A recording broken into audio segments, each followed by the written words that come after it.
মাত্র 1 কাপ ময়দা দিয়ে 1 কেজি বোঁদে এবার বাড়িতেই বানিয়ে ফেলুন, খুবই সহজ পদ্ধতিতে। প্রতিটি বোঁদে হবে এরকম গোল গোল, আর ভাজতে হবে খাস্তা মুচমুচে,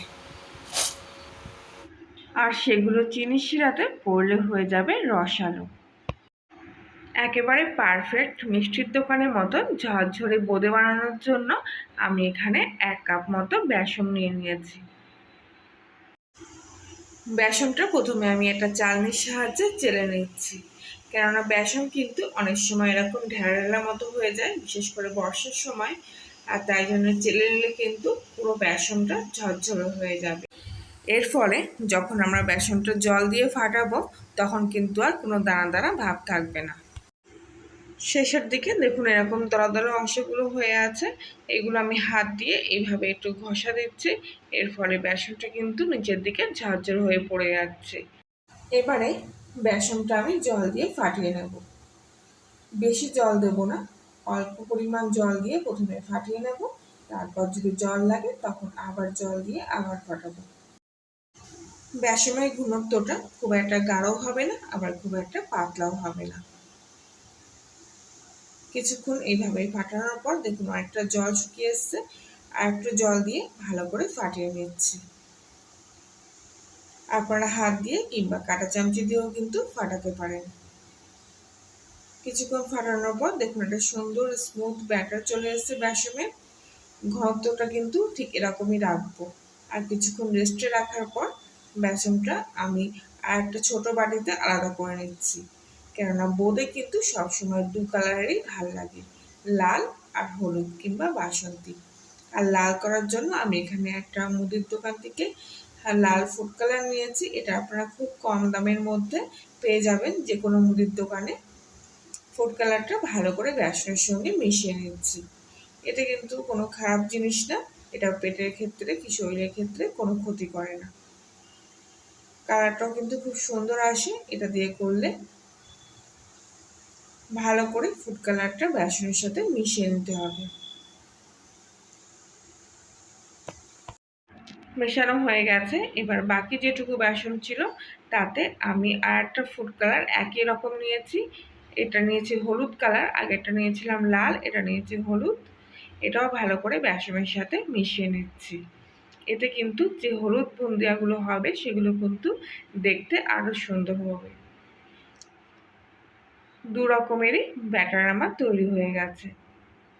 এবার কড়াইতে আমি চিনি শিরাটা তৈরি করে নিচ্ছি।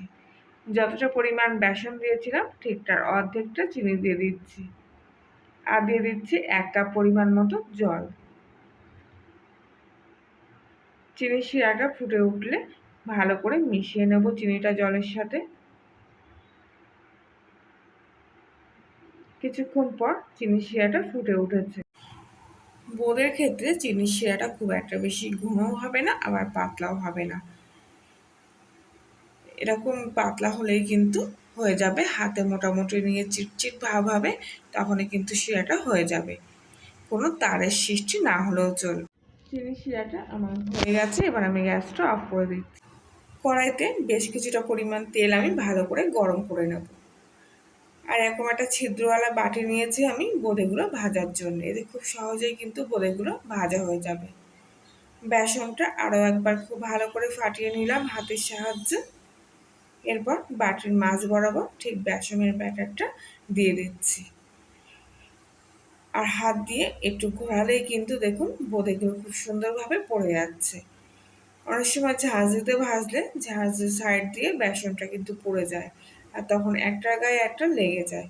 আর বাটিতে দেওয়ার ফলে সাইড দিয়ে কিন্তু পড়ার কোনো সম্ভাবনাই থাকে না, আর খুব সুন্দর বোঁদেগুলো কিন্তু পারফেক্ট তৈরি হয়ে যায়। দেখুন প্রত্যেকটা বোঁদেই কিন্তু আমার কি সুন্দর গোল গোল হয়েছে, আর একটার সঙ্গে একটা কিন্তু লেগেও যায়নি। এখানে আমি গ্যাসের ফ্লেমটা মিডিয়াম টু হাইতে রেখেছি। ভালো করে ভাজা হয়ে গেলে এবার আমি তুলে নেব। আমি এখানে প্রায় 2 থেকে 3 মিনিট ধরে কিন্তু ভালোভাবে বোঁদেগুলো ভেজে নিয়েছি। বোঁদেগুলো ভাজার সময় খাস্তা না হলে কিন্তু যেই চিনি শিরাতে দেবেন সেই কিন্তু বোঁদেগুলো গলে যাবে, তাই জন্যে একটু খাস্তা করে ভাজার চেষ্টা করবেন। সব বোঁদেগুলো কিন্তু আমার ভাজা হয়ে গেছে। এবার আমি বোঁদেগুলো এক এক করে তেল থেকে তুলে নিচ্ছি।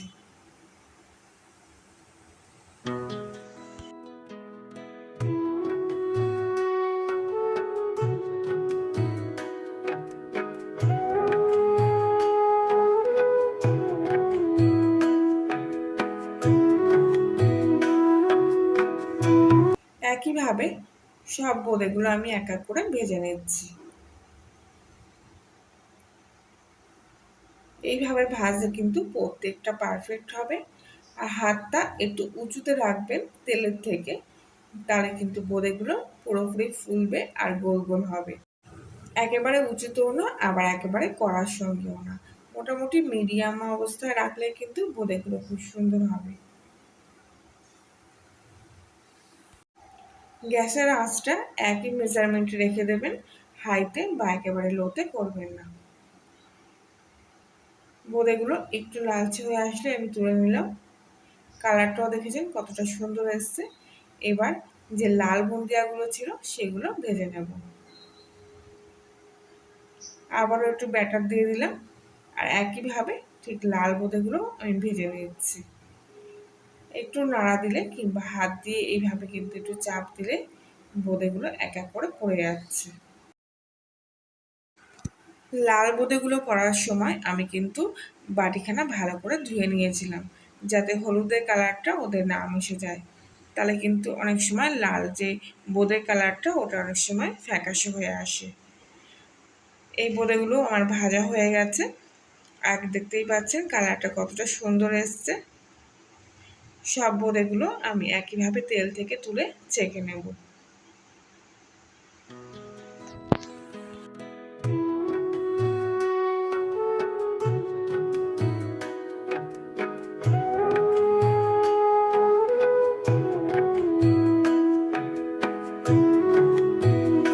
এইভাবে প্রত্যেকটা বোঁদে কিন্তু আমি ভেজে নিয়েছি।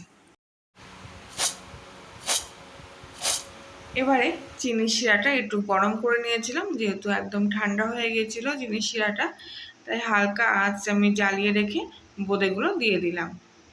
এবার গ্যাসের ফ্লেমটা হাইতে দিয়ে বোঁদেগুলো একটু নাড়াচাড়া করে চিনির শিরার মধ্যে জাল দিয়ে নেব।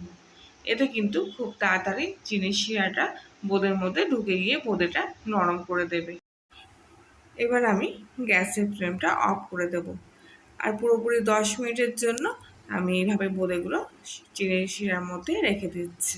পুরোপুরি 10 মিনিট পর আমি বোঁদেগুলো নামিয়ে নিলাম, আর কত সুন্দর ঝরঝরে বোঁদে হয়েছে দেখুন। এখানে এরকম রং বেরঙের বোঁদে এবার বাড়িতেই তৈরি করে ফেলুন, খুবই কম সহজে এবং সহজ পদ্ধতিতে।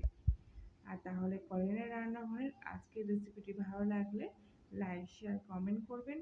আর নতুন হলে সাবস্ক্রাইব করে পাশে থাকার জন্য অনুরোধ থাকলো। আজকের রেসিপিটা এখানে, আবার দেখা হচ্ছে অন্য একদিন নতুন কোনো রেসিপির সাথে। ততক্ষণ সবাই ভালো থাকবেন, সুস্থ থাকবেন, সাবধানে থাকবেন।